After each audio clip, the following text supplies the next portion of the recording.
Okey, selamat pagi pelajar-pelajar. Sesi pembelajaran kita pada pagi ini akan diteruskan lagi untuk tajuk belanjawan tunai. Okey, belanjawan tunai ini adalah kesinambungan. Selepas kamu lihat, kalau kamu dah belajar sebelum ni, kamu dah lihat kepada penyata penyesuaian bank. Dan lepas penyata penyesuaian bank, kita akan sambung dengan belanjawan tunai. Okey. Belanjawan tunai ini adalah satu anggaran penerimaan dan pembayaran tunai perniagaan bagi satu tempoh tertentu. Maksudnya kita belum lagi belanjakan, kita hanya membuat satu anggaran iaitu sejauh mana penerimaan kita, banyak mana yang kita akan terima dan banyak mana yang kita akan lakukan pembayaran. Okey, kebiasaannya kita buat anggaran belanjawan tunai ini adalah untuk merancang aliran tunai kita supaya kita boleh ada satu perancangan yang baik dan kita tahu berapa anggaran penerimaan dan berapa anggaran pembayaran. Okey, kalau kita tengok kepada kepentingan belanjawan tunai, yang pertama sekali ialah kita boleh membuat perbandingan penerimaan dan pembayaran tunai. Okey, kita tengok apa item-item yang akan ada dalam penerimaan dan apa item-item yang akan ada dalam pembayaran. Okey, seterusnya mengenal pasti kecairan tunai. Okey, di mana kecairan tunai akan berlaku?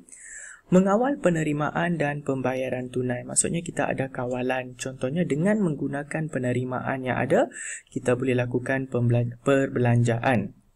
Okey, seterusnya mencari sumber tambahan untuk menampung kekurangan tunai. Sekiranya kita dapati pada bulan itu kita tidak mempunyai tunai yang cukup, maksudnya kita boleh cari sumber-sumber yang lain untuk menampung kekurangan yang berlaku. Okey, mengurus perbelanjaan mengikut keutamaan. Maksudnya kita boleh bagi keutamaan. Mungkin perbelanjaan itu tidak penting untuk bulan ini dan kita boleh bawa ke bulan berikutnya. Okey, rujukan untuk permohonan pinjaman. Kebiasaannya, kalau kita nak buat pinjaman di bank atau institusi keuangan, kita perlu ada satu anggaran belanjawan mengurus. Okey, apa yang dikatakan sebagai komponen penerimaan? Okey, penerimaan tunai merupakan anggaran semua penerimaan yang melibatkan wang tunai atau cek oleh perniagaan dalam suatu tempoh tertentu. Okey, maksudnya apa sumber yang kamu terima, itu semua kita anggap sebagai penerimaan. Contoh penerimaan tunai ialah modal yang dibawa masuk, jualan tunai, okey, jualan tunai aset bukan semasa dan kutipan hutang. Okey, apa yang dikatakan sebagai komponen pembayaran? Pembayaran merupakan anggaran semua pembayaran perniagaan yang dibuat secara tunai atau cek oleh perniagaan dalam sesuatu tempoh tertentu. Okey, contohnya ialah belian tunai, bayaran kepada pembekal, belanja operasi, ansuran pinjaman dan pembelian aset bukan semasa. Okay, lagi satu yang kamu kena faham sebelum kamu buat belanjawan ni, anggaran belanjawan tunai ni ialah istilah lebihan. Okey, apa yang dikatakan sebagai lebihan? Okey, lebihan diperoleh sekiranya jumlah penerimaan melebihi jumlah pembayaran. Okey, lebihan yang diterima mencerminkan perniagaan mempunyai struktur keuangan yang mantap. Maksudnya penerimaan kita lebih tinggi, perbelanjaan kita lebih rendah. Okey, kurangan pula berlaku apabila jumlah pembayaran melebihi jumlah penerimaan. Sekiranya belanjawan tunai mempunyai nilai kurangan, maka peniaga perlu mencari alternatif untuk menampung kurangan tersebut. Sebab tu kita sediakan belanjawan tunai. Sebab apabila kita sediakan belanjawan tunai, kita dapat kenal pasti sama ada kita akan mengalami lebihan ataupun kurangan. Jadi sekiranya kita nampak perniagaan kita akan mengalami kekurangan, maka kita boleh buat perancangan, cari alternatif lain. Contohnya, apa alternatif lain yang kita boleh gunakan ialah membuat pinjaman daripada institusi keuangan, meningkatkan jualan, mengurangkan perbelanjaan perniagaan. Okey, yang ini kamu boleh rujuk bagaimana kita boleh buat pengiraan, pengiraan, perbandingan penerimaan sebenar dan penerimaan yang dijangka. Contohnya jualan. Okey, kita jangka jualan kita hanya 8,000. Tetapi yang kita dapat adalah 10,000. Jadi ini mencerminkan perniagaan kita mempunyai prestasi yang baik. Sebab kita jangka pun hanya 8,000 tetapi kita terima 10,000. Maksudnya di sini dah ada lebihan 2,000. Okey, situasi yang kedua kita tengok commission. Kita jangkakan kita terima 500, tetapi kita hanya terima 450.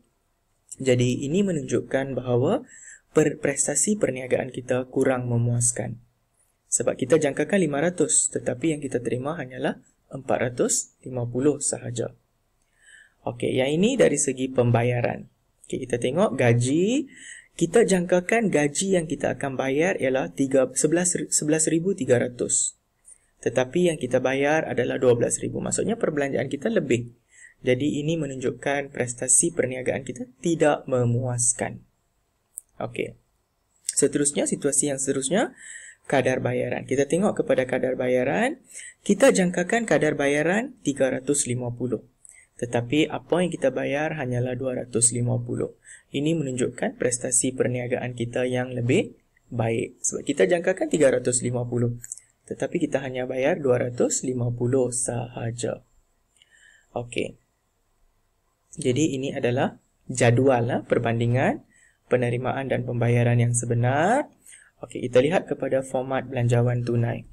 Okey, belanjawan tunai ini selalunya atas sekali kita akan ada nama perniagaan. Seterusnya belanjawan tunai bagi 3 bulan berakhir. So kita nyatakan di sini untuk bulan berapa. Contohnya April, Mei dan Jun. Jadi kita bahagikan kepada 3 ruangan di sini. Okey, kita bahagikan kepada 3 ruangan. Okey, so mulakan dengan baki BB, iaitu kita mungkin akan ada baki keuangan daripada bulan yang lepas. Jadi baki BB ni kita rekodkan di sini. Okey. Seterusnya kita ada penerimaan.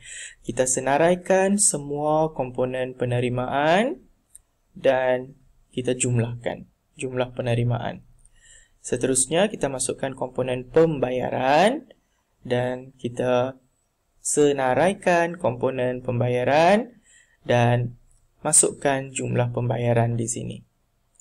So, lebihan atau kurangan. Lebihan atau kurangan ini kita akan dapat peroleh apabila kita mencari perbezaan antara penerimaan, jumlah penerimaan dan jumlah pembayaran.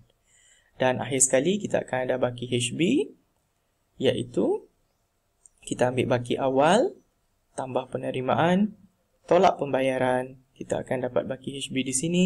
Baki HB kita akan pindahkan ke bulan berikutnya. Okey, so yang ini kita lihat kepada contoh teruslah. Kita lihat kepada contoh terus. Okey, kita lihat kepada contoh 4. Okey, pada 1 April 2018, baki tunai perniagaan Ziyad berjumlah 28,000. So ini adalah baki awal kita. Berikut adalah anggaran penerimaan dan pembayaran tunai bagi 3 bulan berakhir 30 Jun 2018. Okey. Anggaran jualan bagi bulan April ialah 30,000. Jualan dijangka meningkat sebanyak 20% pada bulan-bulan berikutnya. Jadi kita buat pengiraan siap-siap di sini.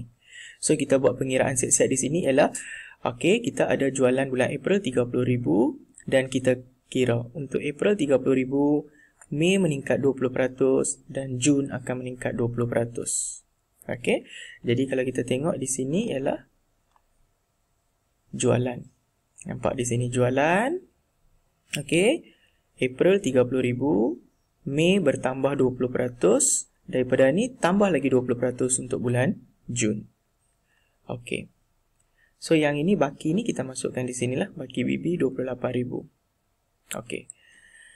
So, anggaran belian. Kita tengok di sini anggaran belian. Belian ni kita kena tentukan dia adalah penerimaan atau pembayaran. Jadi, ini kita dah tahu belian ni adalah pembayaran. Jadi, April 15,000, Mei 20,000, Jun 25,000. Jadi, kita tengok di sini. Pembayaran, belian tunai. April 15,000, Mei 20,000, Jun 25,000. Okay. Pada bulan Mei, perabot kedai berharga 2,500 dibeli secara tunai. So, ini kita tahu pembayaran. So, kita masukkan perabot bulan Mei 2,500. Okay. Pada bulan Jun, perniagaan dijangka akan mengubah suai premis dengan kos perbelanjaan berjumlah 6,000. So, ini pun kita tahu pembayaran. So, pembayaran ubah suai premis. Kita masukkan di bawah bulan Jun. Okay. Mulai bulan Mei, 2 lot premis akan disewakan kepada peniaga lain dengan kadar sewa 400 sebulan bagi 1 lot premis. So, kalau kamu tengok, ini adalah penerimaan. So, kita masukkan di sini sewa. Okay, sebab dia kata di sini bermula bulan Mei kan. So, bulan Mei 800, bulan Jun 800. Sebab dia 1 lot. Okay, dia ada 2 lot. 2 lot. Sebulan 400, maksudnya 2 lot, kita akan dapat 800 di sini. Okey, anggaran belanja bulanan. So, ini kita tahu adalah komponen pembayaran. So, gaji pekerja. Kita tengok gaji pekerja. Di sini kita masukkan 1,600. Sini 1,600. Sini 1,600. Kadar bayaran. So, kita masukkan di sini 500, 500, 500. Promosi 300, 300 dan 300. Okey, selepas kita masukkan semua komponen-komponen penerimaan dan pembayaran, kita kena hitungkan. Okey, yang pertama kita hitungkan jumlah penerimaan. Okey, di sini kita ada satu saja, so kita akan dapat 30,000. Pembayaran kita jumlahkan yang ini semua sekali ni. Ini semua sekali kita jumlahkan. Kita akan dapat di sini 17,400. Jadi ambil 30,000 tolak dengan 17,400, kita akan dapat lebihan. Okey, di sini. Okey, di sini kita akan dapat lebihan 12,600. Okey, untuk cari baki, kamu ambil baki awal 28,000 tambah dengan jumlah penerimaan tolak dengan jumlah pembayaran. So, kamu akan dapat baki HB di sini. So, baki HB bulan April kita bawa ke bulan Mei. Okey, proses yang seterusnya sama juga untuk bulan Mei. Kita kena cari lebihan atau kurangan. Ambil jumlah penerimaan, tolak dengan jumlah pembayaran, dapat lebihan di sini. Dan untuk cari baki HB, baki BB, tambah jumlah penerimaan, tolak jumlah pembayaran, baki HB. Baki HB bulan Mei akan dibawa ke bulan Jun. Okey, so sama juga proses yang sama, kita akan ulang balik sampai kita dapat baki HB untuk bulan Jun. Okey.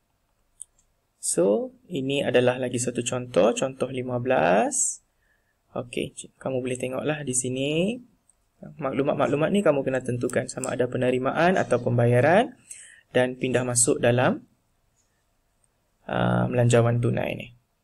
Okey, so ini adalah nota untuk pengiraan. Kamu boleh tengok nota untuk pengiraan. So, itu saja untuk tajuk belanjawan tunai. Nanti cikgu akan masukkan beberapa latihan yang akan membantu kamu untuk meningkatkan lagi pemahaman kamu tentang tajuk belanjawan tunai. Okey, sekian. Terima kasih.